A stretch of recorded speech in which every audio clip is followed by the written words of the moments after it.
Hello everyone, welcome back to my channel Ashrita official.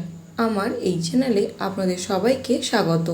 আজকে সকাল সকাল স্নান করে যাব মন্দিরে, কিন্তু হঠাৎ কেন মন্দিরে যাচ্ছি চলুন আপনাদের সঙ্গে পুরো ভিডিওটি শেয়ার করি। সকালে ঘুম থেকে উঠে স্নান করে রেডি হয়ে নিচ্ছি এখন।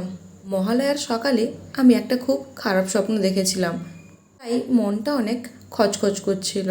তাই ভাবলাম একবার মা সিদ্ধেশ্বরের কাছে গিয়ে পুজো দিয়ে আসি। এখন আমি রেডি হয়ে চলে যাচ্ছি মন্দিরে। মন্দিরে পৌঁছেই ওখান থেকে কিছু মিষ্টি কিনে নিয়েছি। হাত পা ধুয়ে মন্দিরে ঢুকে গেলাম। মায়ের মুখটা দেখলে আলাদাই একটা শান্তি লাগে। আমার পুজো দেওয়া শেষ, এখন আমি প্রসাদ নিয়ে রুমে ফিরছি।